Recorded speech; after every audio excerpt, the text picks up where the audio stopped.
This is Cyberpunk City by LUMIBRICKS. Yes, it's official. Funhole has now been renamed to LUMIBRICKS, and to celebrate the rebranding of the name, I'm going to take a look at their latest installment in this collection, which is Izakaya. Their name is not the only thing evolving here, so is their lighting technology. As for example, in these two sets, we've got contact points where we can just put these together and light up from the same power source. How innovative is that? All of their sets come with lights and bring a unique building experience that comes to life. These sets are no exception. I previously did a review of the apartment set, so check out that video if you're interested.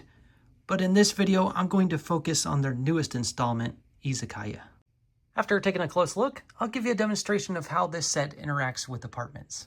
The set comes with 1,987 pieces, 2 instruction manuals, and a lighting kit. The bags are numbered for an easy building experience. These are the lighting components, which are also in numbered bags. Everything you need to power this up is included, with the exception of 3 AA batteries. The instructions for installing the lights is easy to follow and are well integrated into the build.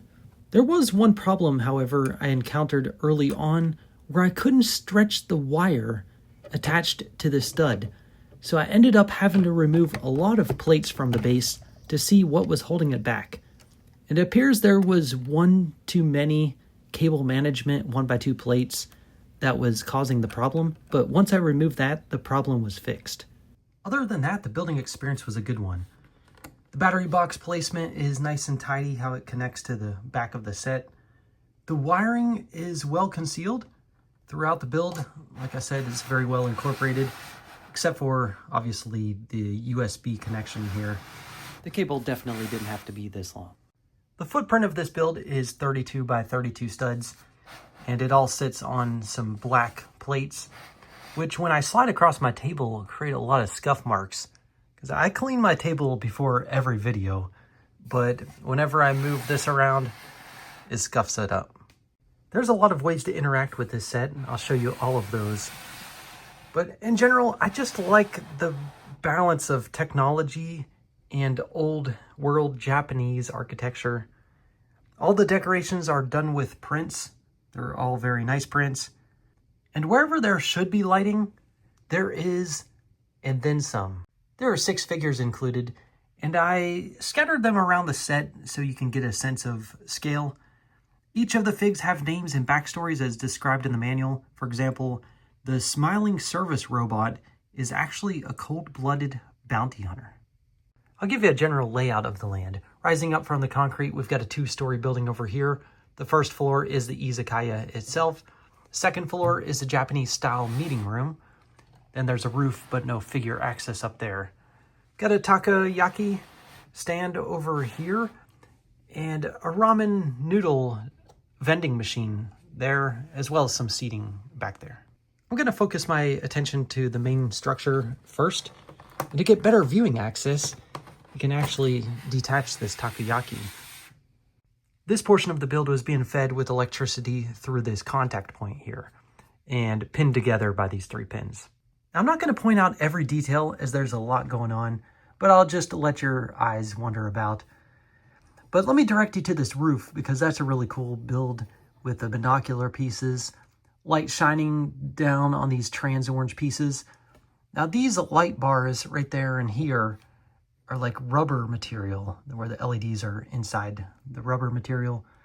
There's this paper door that can slide shut, or you can open it so you can see a little bit of the interior, just like how this all looks right there. This is the front entrance. We've got a keypad off to the left. Then moving over here, you can actually place your order from the outside and sit down here. There's a lot of interesting texturing going on. There's nothing ever that feels monotonous. Even the sidewalks, we've got a mixture of smooth surfaces and studded surfaces for placing figures, which is great. Through this printed piece, you can see a light bar that's changing colors. And, the LED is placed in a headlight brick, I believe, or a snot brick. And it's shining through this piece that looks like hot glue gun stick. Those are used throughout. Same up here. There's a lantern that provides some soft light right there. That's the stud that I couldn't get attached early on in the build. If you remove the bowl out of the way, you can actually close this window for when they shut down for the day. The front doors I had open, but you can certainly close them as well. There's also some interaction to do with this vending machine, and it's pretty cool. So you've got 4 printed tiles here on the side. These are the ramen noodle packets. And you place it through this lit hole back here, the slot. And they dispense. That's a fun feature. By the way, this is a robot dog. And let's take a closer look at the seating back there. The lighting is a little more dim back there, but I think that's the look they were going for, just kind of being a back alley. Notice the cat crossing over this archway. Now, we have a better viewing access if you take that battery box off that's attached to that snot brick, and then just remove that portion.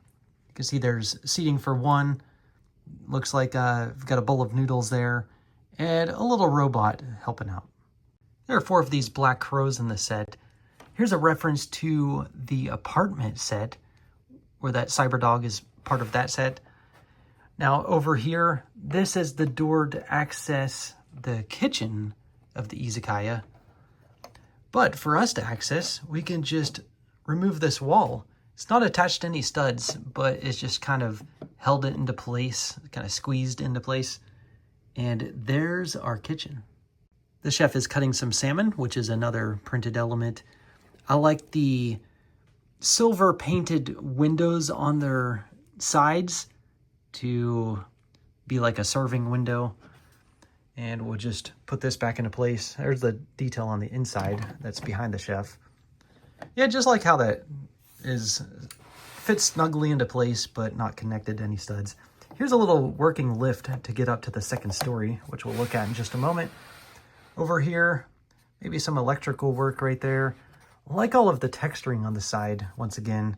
And here's another thing where you can interact with. Just pull that wall apart and see the interior of this Izakaya. There's seating for 2 at the bar, and then a table off to the side with another couple seats. Moving on up to the 2nd floor. Really love the lighting effects on these clear plastic or acrylic pieces. Now you can see the interior details without even removing the wall, or we can just pull on this and remove it. Got a low-lying table, Japanese style, with seated like cushions on each side. A teapot, some teacups in the back. There's another one of those paper doors that can slide open, so we can get viewing access from the other side as well. And this whole table lifts up to reveal some secrets. So I think there's some illegal stuff going on here, exchange of money. What I like best is this window over here and how this plant, even though it's potted on the inside, most of it is growing to the outside. There are 3 more black crows up on this balcony that's accessible by this sliding door. Up above the balcony, we've got more roof segments that are lit up, and this blue light right there provides a nice glow and contrast in color. A lot of cool stuff going on, and here's the roof.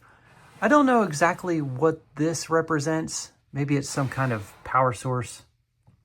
I don't know. You sci-fi fans, help me out with that one. And then over here, got some nice silver metallic piping going on there. And this is the door that provides entrance from the ground level. Notice that we were able to access all of the interior details without even removing any layers. But if you want to, you can remove this roof. It comes off cleanly and it's attached to these contact points here. But then you don't have the light anymore. So everything goes dark up there and on the 2nd story. Similarly, we can remove this portion. And sometimes it comes off cleanly, sometimes it doesn't. Okay, it's this piece here that's making the electrical contact. As soon as I detach that, some lights go out. But that's how you remove the second floor. There's actually a couple lights still on, which give the restaurant a different color, a different glow, different atmosphere, kind of like maybe they're closing up for the night. And here's a side that I haven't shown you yet. There's this refrigerator back here with some lobster in it. As for this portion that we removed earlier, let's get that put back into place so it can be lit up while we take a look at it. Really like the build for this cyber-like octopus that's frying an egg up on this roof. Like the light going on here. In real life, it looks like a black light, more purple on camera. We've got blue light coming from the interior. Here's how you can access the interior. There's no one working in there, but rather a robot. So I can remove this roof, though the light is still attached with this cable. Here's what that looks like. But the front of the robot can be seen through this serving window. There are a couple of these dome pieces that are printed with faces. Let me know in the comments what you think they are. These are the 6 figures in the set, and that concludes the look at the Izakaya. Now, when it comes to connecting these two sets electrically, there's 2 ways to go about it. Either use apartments on the left, Izakaya on the right, and they'll connect as such. Just go push it together firmly. Okay, the lights are on with one power source turned on, but it doesn't make sense with this driveway being blocked over here, and it's a bit too crammed right here. So this isn't the best look. The best look is with Izakaya on the left. The lights on apartments are all powered up with the single power source on Izakaya. However, the lights are a little bit dim as compared to using a separate power source like that. It's a much brighter effect using 2 power sources. So 3 AA batteries is not quite enough to get the full brightness powered through to the other set.